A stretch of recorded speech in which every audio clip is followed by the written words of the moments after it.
Michaelis Menten equation.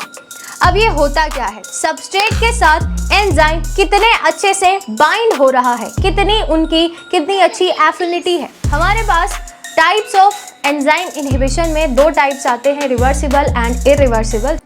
Hello everyone, welcome back to the Pharmacy India Plus. आज इस class के अंदर उसी चैप्टर को हम लोग कंटिन्यू करने वाले हैं जो हमारा चल रहा है एंजाइम्स।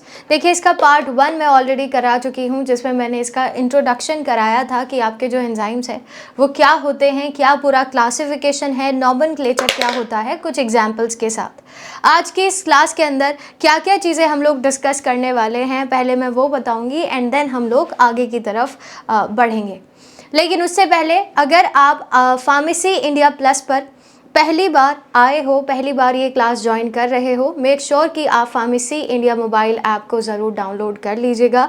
एंड इसी के साथ ही साथ आप फार्मेसी इंडिया प्लस के दूसरे सोशल प्लेटफॉर्म्स के साथ भी ज़रूर कनेक्ट हो जाइएगा। सबका लिंक डिस्क्रिप्शन बॉक्स के अंदर आपको दिया गया है। इसी वीडियो के डिस्क्रिप्शन बॉक्स में आपको सबके लिंक मिल जाएंगे, व्हाट्सएप, टेलीग्राम, तो उनके साथ ज्वाइन ज़रूर हो जाइएगा, क्योंकि जितने भी पीडीएफ्स होते हैं या जो भी अपडेट्स आती हैं, नोटिफिकेशंस आते हैं, सब कुछ आपको वहीं पर ही प्रोवाइड कराया जाता है। आगे बढ़ते हैं और स्टार्ट करते हैं। क्या क्या चीज़ें आज मैं कराने वाली हूँ। सबसे पहले इंट्रोडक्शन पार्ट हम ऑलरेडी कवर कर चुके हैं। आज की इस क्लास में एंजाइम काइनेटिक्स, जिसके अंदर माइकलिस प्लॉट और लाइन वीवर बर्क प्लॉट, जो बहुत छोटा सा पार्ट है, वो हम लोग डिस्कस करेंगे। एंड देन इसके बाद एंजाइम इनहिबिटर्स विद एग्जाम्पल। तो ये दो टॉपिक्स हैं जो आज की इस क्लास में हमको डिस्कस करने हैं। क्लियर? स्टार्ट करते हैं सबसे पहले एंजाइम काइनेटिक्स के साथ, जिसमें सबसे पहला टॉपिक है माइकलिस मेंटन इक्वेशन। अब ये होता क्या है, देखो, इस एक पर्टिकुलर टॉपिक से, इस एक चैप्टर के इस टॉपिक से सबको डर लगता है, लेकिन ये कोई डरने वाली चीज़ नहीं है। ये बहुत आसान सा एक छोटा सा प्रोसेस है, या फिर हम कह सकते हैं फिनोमिना है। अब देखिए, माइकलिस मेंटन इक्वेशन ये क्या है, ये बताता है कि एक जो एंजाइम है वो काम कैसे कर रहा है ना। एंजाइम काइनेटिक्स का मतलब होता है कि एक पर्टिकुलर एंजाइम किस तरीके से सबस्ट्रेट को चेंज कर रहा होगा प्रोडक्ट के अंदर। क्लियर? अब यहाँ पर कुछ चीज़ें होती हैं।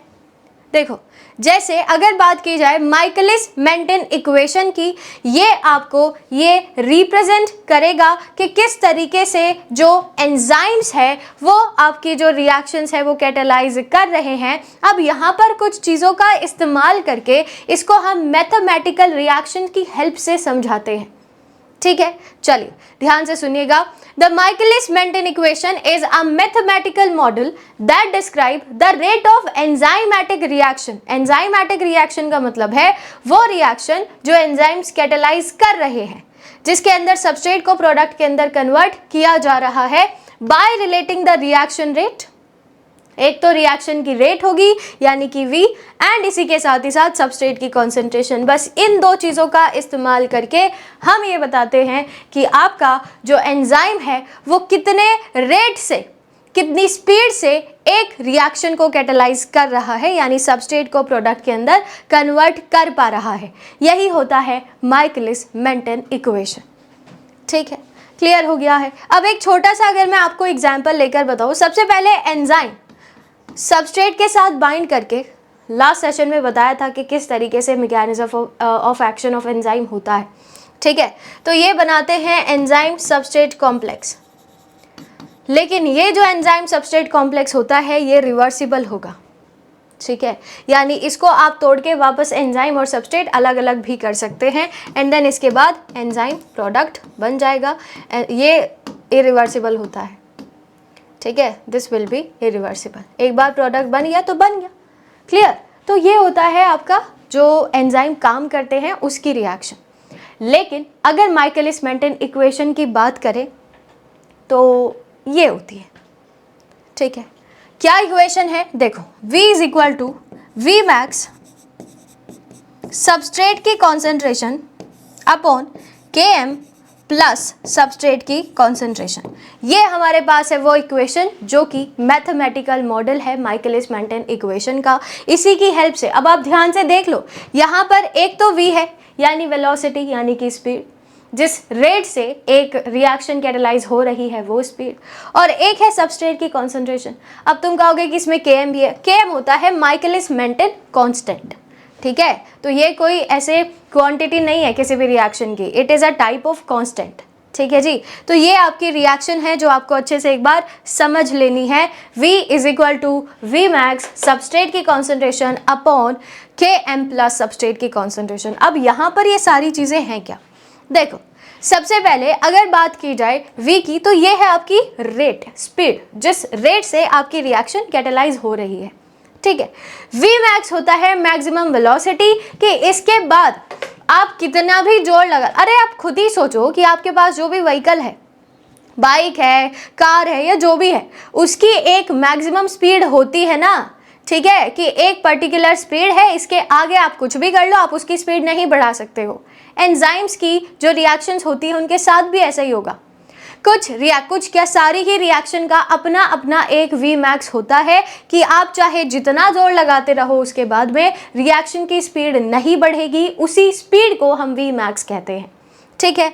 एस यानी कि सबस्ट्रेट की कॉन्सेंट्रेशन, ये ब्रैकेट यूज किया जाता है फॉर कॉन्सेंट्रेशन, और Km है Michaelis constant, clear.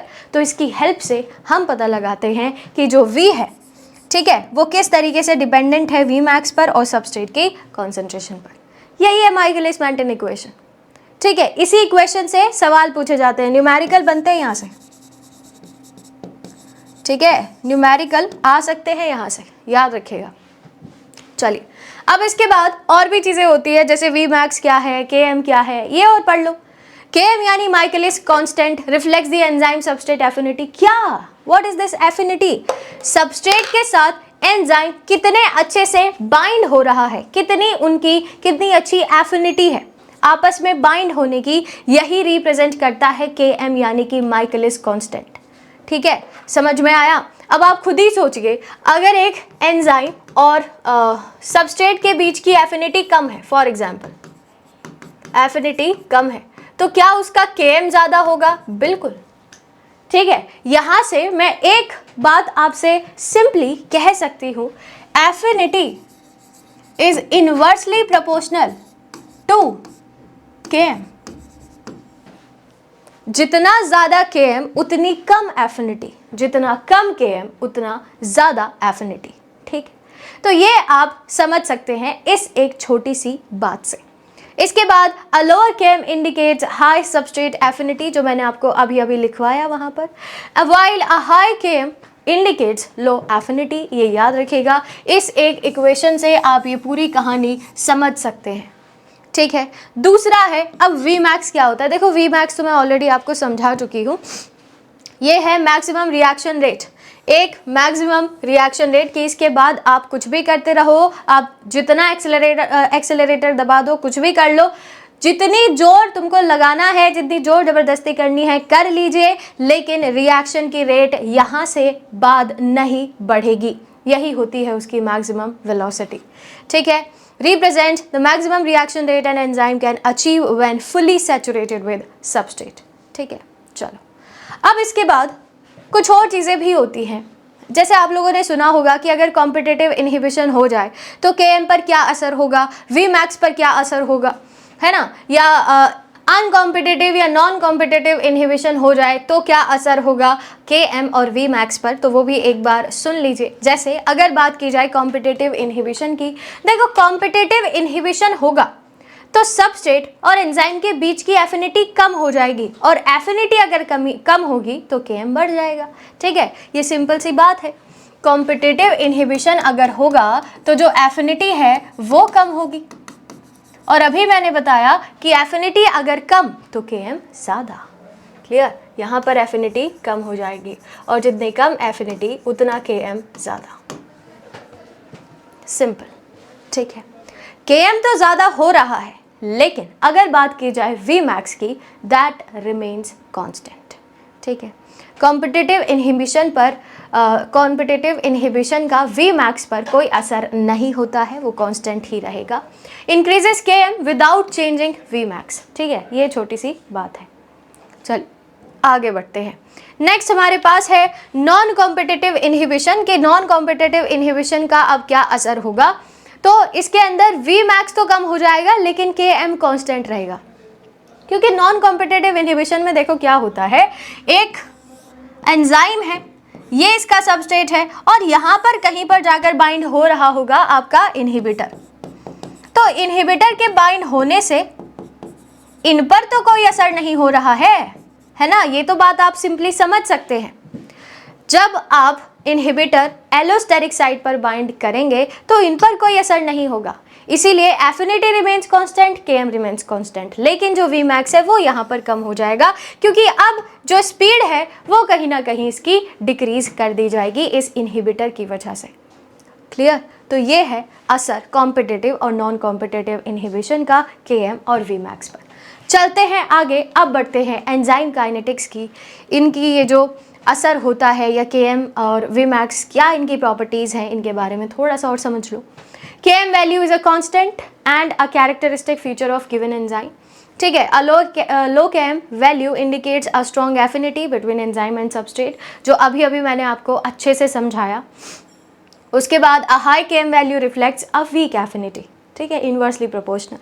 For majority of enzyme the Km values are in the range of 10⁵ to 10⁻² moles. ठीक है, ये कुछ पर्टिकुलर रेंज दे दी गई है Km वैल्यू की, और Km डिपेंड नहीं करता है एंजाइम की कॉन्सेंट्रेशन पर, it only depends on the concentration of substrate. ठीक है, एंजाइम की कॉन्सेंट्रेशन कितनी भी हो उस पर असर नहीं होगा। ठीक है, सबस्ट्रेट की कॉन्सेंट्रेशन डायरेक्टली अफेक्ट करती है। अब इसके बाद आता है एंजाइम काइनेटिक्स का दूसरा पार्ट, लाइन-वीवर बर्क प्लॉट। ये क्या है? देखो, अभी आपने जो इक्वेशन पढ़ी, V = Vmax सबस्ट्रेट की concentration upon Km plus substrate की कॉन्सेंट्रेशन, ये हमारे पास एक छोटी सी इक्वेशन है जो अभी अभी मैंने बताई आपको। अब लाइन-वीवर बर्क प्लॉट के अंदर कुछ नहीं करना है, इसी इक्वेशन का बिल्कुल रेसिप्रोकल कर दो। ठीक है, और रेसिप्रोकल करने के बाद आप ग्राफ पर इसको रिप्रेजेंट कर सकते हैं, बस यही दर्शाता है Lineweaver Burk double reciprocal plot. Clear? यानी जब आप इसको रेसिप्रोकल कर दोगे, अब ये रेसिप्रोकल होता क्या है? ऑपोजिट। Vmax सबस्ट्रेट की कॉन्सेंट्रेशन नीचे आ जाएगा, Km प्लस सबस्ट्रेट की कॉन्सेंट्रेशन ऊपर आ जाएगा एंड 1/V हो जाएगा। This is called Lineweaver Burk double reciprocal plot, जो बहुत ही आसान है। The Lineweaver Burk plot is a graphical representation of the Lineweaver-Burke equation of enzyme kinetics described by Hans Lineweaver and Dean Burke in 1934।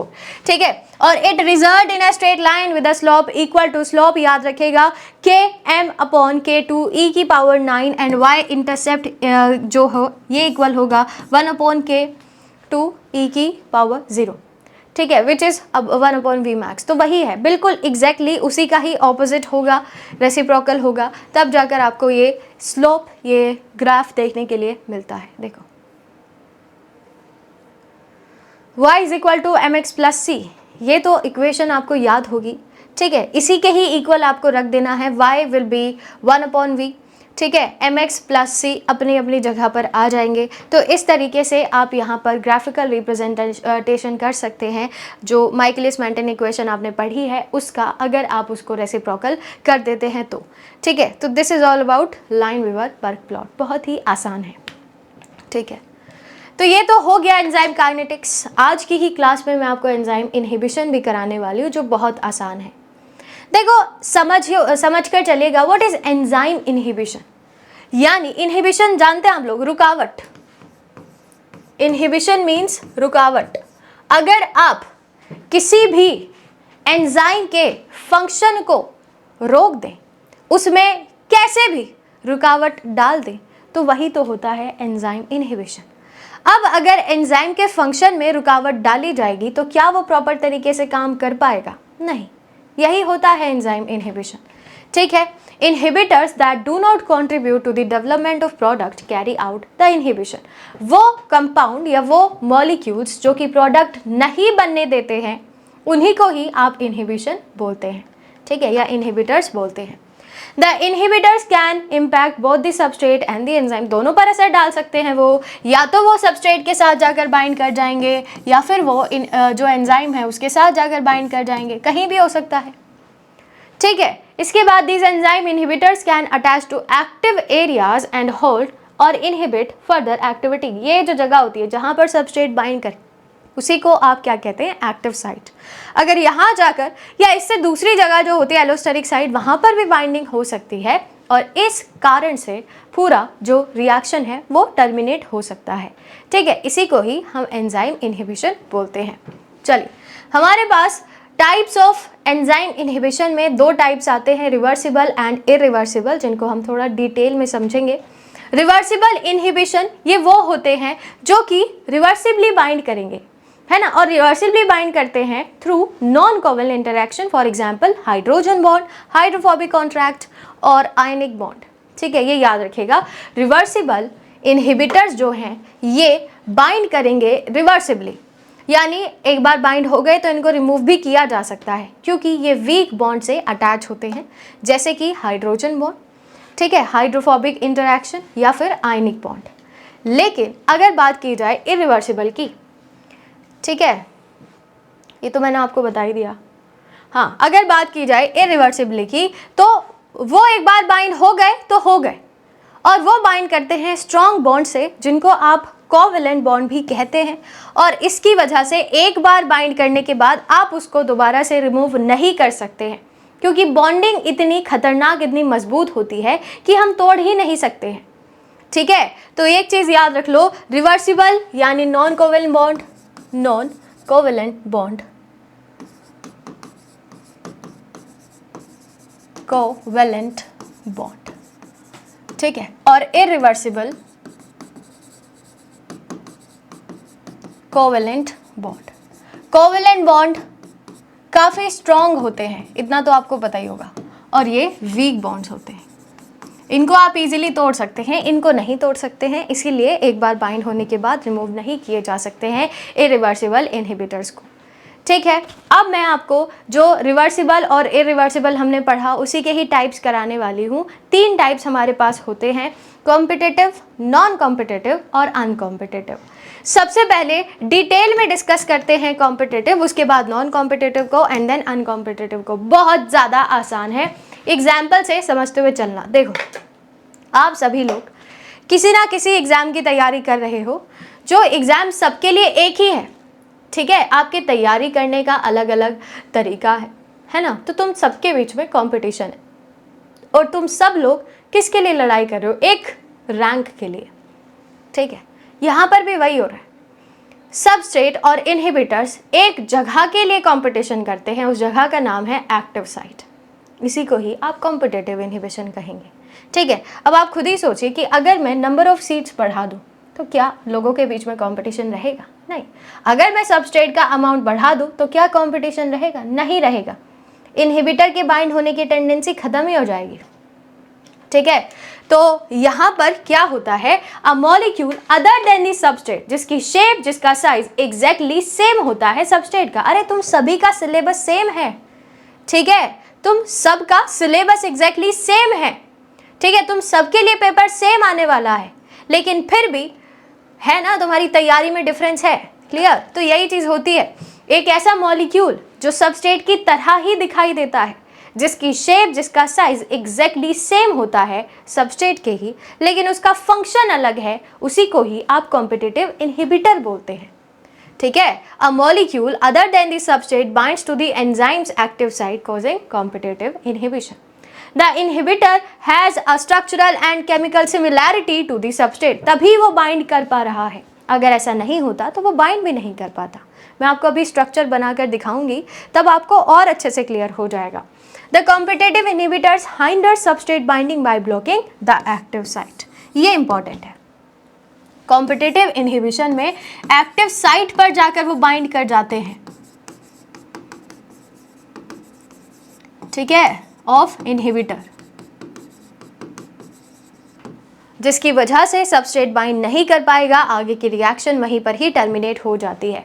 Since the inhibitor competes with the substrate, increasing the substrate concentration reduces the inhibitor's action. अगर मान लो कि मैं seeds बढ़ा दूं तो आपके बीच में competition भी नहीं रहेगा, कंपटीशन नहीं रहेगा तो आपके बीच में लड़ाई भी नहीं होगी। ठीक है, यहाँ भी वही हो रहा है। अगर आप सबस्ट्रेट का कॉन्सेंट्रेशन बढ़ा दो तो कंपटीशन रहेगा ही नहीं। ठीक है, क्योंकि एक टीम में लोग ज़्यादा हो जाएंगे, एक टीम में एक ही रहेगा, कौन जीत पाएगा? जिस टीम में ज़्यादा लोग हैं, सबस्ट्रेट। ठीक है, तो ये होता है कॉम्पिटिटिव इनहिबिशन। चलो, अब मैं आपको एक छोटा सा डायग्राम बनाकर दिखाने वाली हूँ जिसकी हेल्प से आपको अच्छे से क्लियर हो जाए। देखिए, एक एंजाइम है मान लो, और इस एंजाइम की दो जगह होती है। एक तो ये जहाँ पर एक्टिव साइट, जहाँ पर सबस्ट्रेट जाकर बाइंड करता है, और इसके अलावा ये जितनी भी जगह है इसको हम कहते हैं एलोस्टेरिक साइट। एलोस्टेरिक साइट, ठीक है। और ये मेरे पास है कुछ इस प्रकार का सबस्ट्रेट। सब कुछ बढ़िया चल रहा था, एकदम मस्त। ठीक है, सबस्ट्रेट जाकर बाइंड हो जाता एक्टिव साइट से, आगे की रिएक्शन हो जाती, सब कुछ सही था। लेकिन यहाँ पर एंट्री होती है इसी की तरह दिखने वाले एक इनहिबिटर की। देखो, ये है इनहिबिटर जो स्ट्रक्चरली और फंक्शनली एग्जैक्टली सिमिलर होता है सबस्ट्रेट के। अब होना क्या चाहिए था?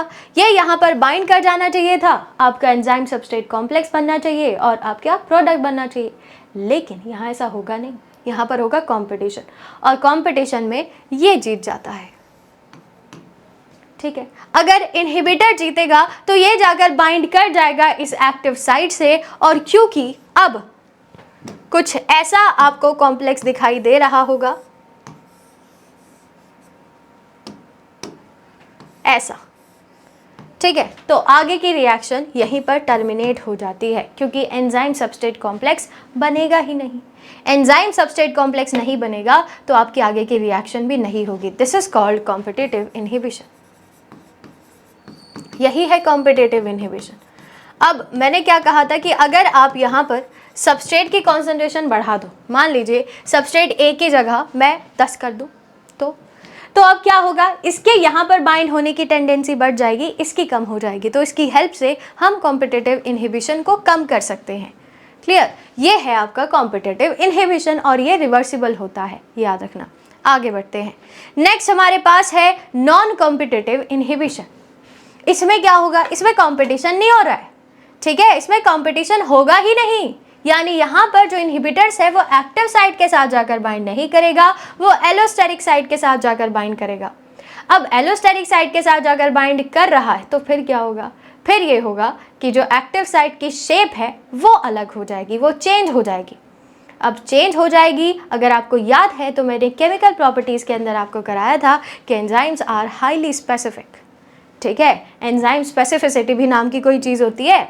तो शेप और साइज अगर तुमने एक्टिव साइट की अलग कर दी, अब सबस्ट्रेट बाइंड नहीं कर पाएगा और वहीं पर रिएक्शन टर्मिनेट हो जाएगी। ठीक है, चलो। A chemical binds to a location other than the active site. ये कौन सी जगह होती है? एक्टिव साइट से अलग एक ही जगह होती है, एलोस्टेरिक साइट। ठीक है, allosteric site in non-competitive inhibition. When the inhibitor binds to the allosteric site, enzyme की जो active site है undergoes a structural shift. इसी structural shift की वजह से changes हो जाते हैं इसकी shape में, इसके size में, जिसकी वजह से जो सबस्ट्रेट है और एक्टिव साइट है इनके बीच में एफिनिटी नहीं होगी तो ऑल्ट्रेशन होगा और preventing the substrate from binding, यानी यहाँ पर बाइंडिंग नहीं होगी, जिसकी वजह से रिएक्शन यहीं पर ही टर्मिनेट कर दी जाएगी। क्लियर? ये होता है नॉन कॉम्पिटिटिव इनहिबिशन। देखो कैसे होगा, ध्यान से देखना। मान लो ये मेरे पास है एंजाइम, ठीक है, ये इसकी एक्टिव साइट है और ये इसकी एलोस्टेरिक साइट है। This is the allosteric site. इसी की तरह जैसी एक्टिव साइट होगी वैसा ही मेरे पास एक सबस्ट्रेट होगा। एंजाइम स्पेसिफिसिटी याद रखना। ठीक है, तो ये है सबस्ट्रेट। क्लियर? अब सबस्ट्रेट और इसके बीच में बाइंडिंग हो जानी चाहिए थी, ऐसा होगा नहीं, क्योंकि एक यहाँ पर बैठा हुआ होगा इनहिबिटर, दिस इज इनहिबिटर। अब देखो मैंने इनहिबिटर की शेप साइज सब कुछ अलग बनाया है, क्योंकि यहाँ पर सिमिलैरिटी रख के कुछ फ़ायदा नहीं है, ठीक है, रख भी सकते हो लेकिन होती नहीं है। चलो अब ये जाकर बाइंड कर जाएगा यहाँ पे, तो आपको कुछ ऐसा दिखाई देगा ये, ठीक है, अब कुछ ऐसा दिखाई देगा, क्लियर। अब इस बाइंडिंग की वजह से, this is the substrate, this is the inhibitor, substrate नहीं है ये, इनहिबिटर है ये, ठीक है, ये है इनहिबिटर। तो अब जो ये शेप मैंने बनाई है ये ऐसी रहेगी नहीं, ये शेप चेंज हो जाएगी कुछ ऐसी, ठीक है, शेप चेंज हो जाएगी, लेकिन सबस्ट्रेट तो मेरे पास वैसे ही था। क्या ये सबस्ट्रेट यहाँ पर बाइंड हो पाएगा? नहीं हो पाएगा, और सबस्ट्रेट बाइंड नहीं हो पाएगा तो आगे की रिएक्शन यहीं पर टर्मिनेट हो जाएगी। This is called non competitive inhibition, यानी इसने कंपटीशन भी नहीं किया और सबस्ट्रेट की बाइंडिंग भी रोक दी, यही तो होता है नॉन कॉम्पिटिटिव इनहिबिशन। ये कमर पे वार करता है, ठीक है, कमर पे वार करेगा ये, तो पूरी रिएक्शन यहीं पर ही रुक जाएगी, इसी को ही आप नॉन कॉम्पिटिटिव इनहिबिशन कहेंगे। क्लियर है? चलिए, अब अगर मैं सबस्ट्रेट की कॉन्सेंट्रेशन बढ़ा भी दूं तो क्या इस पर कुछ असर पड़ेगा? नहीं, तो यहाँ पर कोई असर नहीं पड़ेगा। आप चाहे 1 कर दो सबस्ट्रेट, 1000 कर दो, 2000 कर दो, आपकी मर्जी है, इस पर कोई फर्क नहीं पड़ेगा यहाँ से, ठीक है। चलिए, एंड थर्ड और लास्ट जो है वो है अनकॉम्पिटिटिव इनहिबिशन। अनकॉम्पिटिटिव का मतलब क्या होता है? देखो यहाँ पे जो इनहिबिटर है वो ना तो एक्टिव साइट के साथ जाकर बाइंड करेगा और ना ही एलोस्टेरिक साइट के साथ जाकर बाइंड करेगा, मतलब करेगा तो, लेकिन ऐसे नहीं करेगा जैसे आप अभी तक पढ़ते आ रहे हो। यहाँ पे पहले वो करने देता है, काम करने देता है, ठीक है, पहले इंतज़ार करता रहेगा आराम से कि चलो करने दो इनको, थोड़ा सा इनको भी खुश हो जाने दो। तो सबस्ट्रेट और एंजाइम आराम से बाइंड करेंगे, एंजाइम सबस्ट्रेट कॉम्प्लेक्स भी बनेगा, लेकिन बस इतना ही।